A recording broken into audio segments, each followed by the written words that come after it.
Syukur Alhamdulillah kita bisa berjumpa pada kesempatan sore hari ini dalam mata kuliah standarisasi sistem kelistrikan. Jadi sudah satu semester ya, eh, perjalanan satu semester kita membahas mengenai beberapa standarisasi. Kemarin terakhir kita tentang penangkap petir, standarisasi tentang penangkap petir. Itu pun belum semuanya kita bahas ya, tapi saya sudah kirimkan bahan pada adik-adik sebagai bacaan, untuk bahan sistem standarisasi sistem penangkap petir. Pada kesempatan ini saya akan masuk ke eh, instalasi tenaga listrik. Jadi ini sesuatu yang perlu kita bahas untuk eh, bahwa sesungguhnya listrik yang kita gunakan adalah listrik yang dihasilkan oleh pembangkit yang mereka menghasilkan tenaga listrik dengan standar tertentu. Jadi sistem ketenaga listrikan yang ada mulai dari pembangkit, kemudian juga sistem transmisi dan distribusi, kemudian pemanfaatan atau electric sink.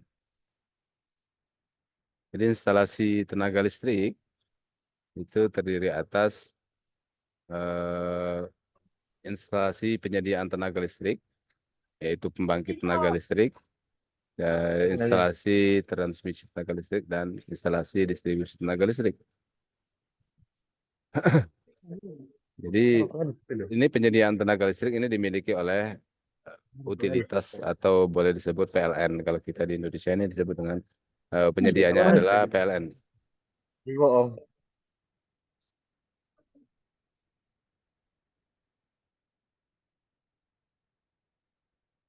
Jadi mereka menyediakan tenaga listrik melalui sistem pembangkitan dan juga sistem distribusi, ya, transmisi dan distribusi. Kemudian setelah itu kita memanfaatkannya di dalam rumah kita masing-masing, maka itu sudah menjadi milik kita.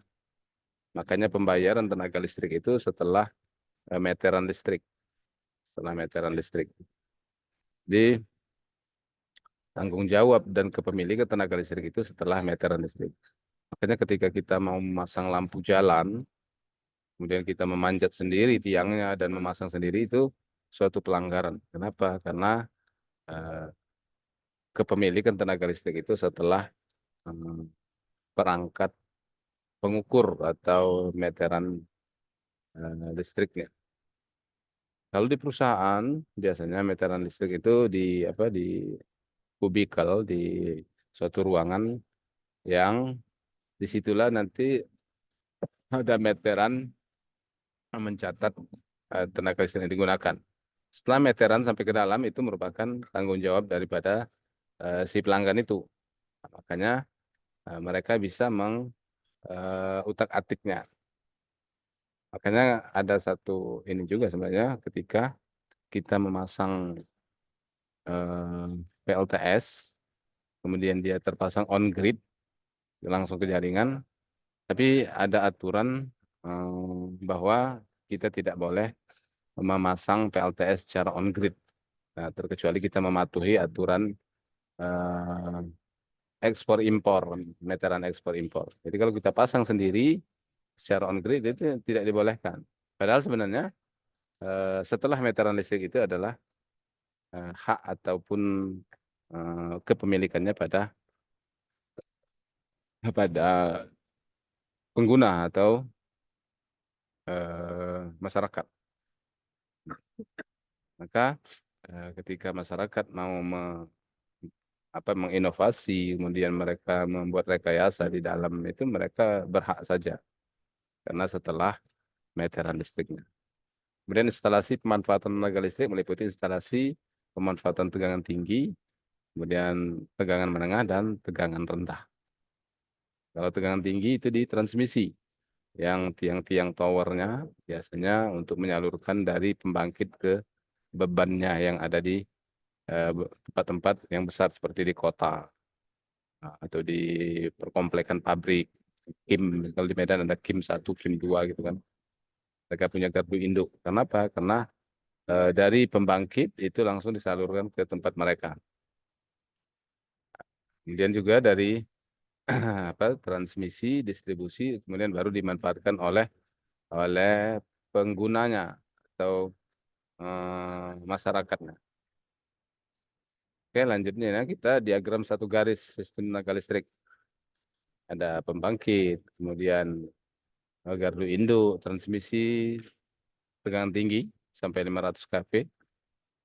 Kemudian juga nanti ada gardu induk seperti yang saya katakan tadi. Dari gardu induk ke gardu distribusi yang 20 kV. Kemudian gardu distribusi 20 kV ini nanti akan diturunkan menjadi 380 atau 220 fasa ke netral. Nah, ini jadi memiliki standar sistem tenaga listrik. Tidak boleh suatu sistem tenaga listrikan itu misalnya tidak mempunyai sistem transmisi dia. Harus ada sistem transmisinya, kemudian gardu induk. Kemudian gardu induk ini nanti punya standar juga. Ada yang pasangan dalam, ada yang pasangan luar, dan lain sebagainya. Jadi ini komponen sistem tenaga listrik.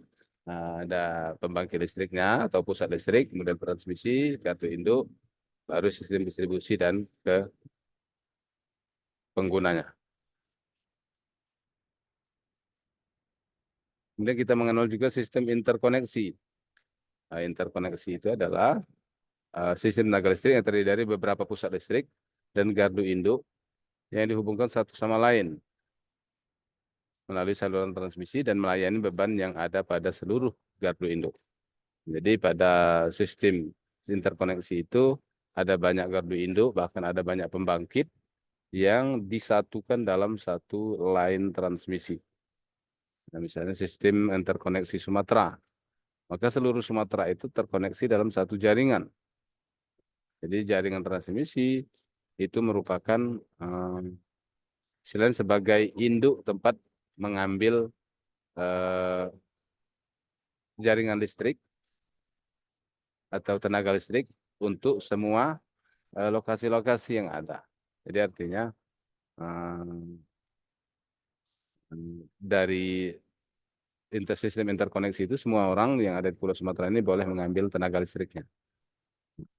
Jadi semacam sungai lah. Sungai nanti dia akan dialirkan ke tempat-tempat yang kecil. Nah, sungai itu adalah sistem interkoneksi yang memproduksi tenaga listriknya. Nah, ini contoh sistem interkoneksi. Jadi ada PLTU, ada PLTGU, PLTG, PLTA, dan mereka mempunyai transmisi masing-masing. Itu disalurkan atau disatukan dalam suatu jaringan interkoneksi.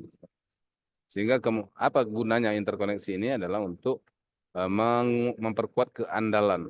Apa yang dimaksud dengan keandalan? Keandalan itu adalah ketahanan suatu jaringan terhadap gangguan atau ketahanan suatu jaringan untuk tidak berhenti memproduksi tenaga listrik.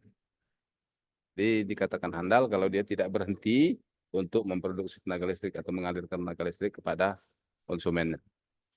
Nah, ini contoh konfigurasi jaringan interkoneksi Jawa Bali kan.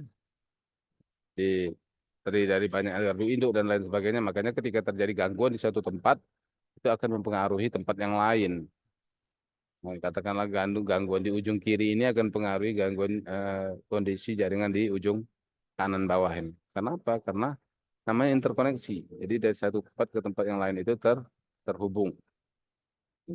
Macet di satu tempat akan berefek pada tempat yang lain. Makanya ini harus dihitung menggunakan sistem komputer untuk meyakinkan bahwa semua sistem jaringan tenaga listrik ini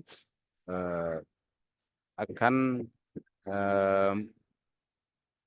mendapatkan respon apabila terjadi gangguan. Nah, respon dari setiap titik itu harus diketahui.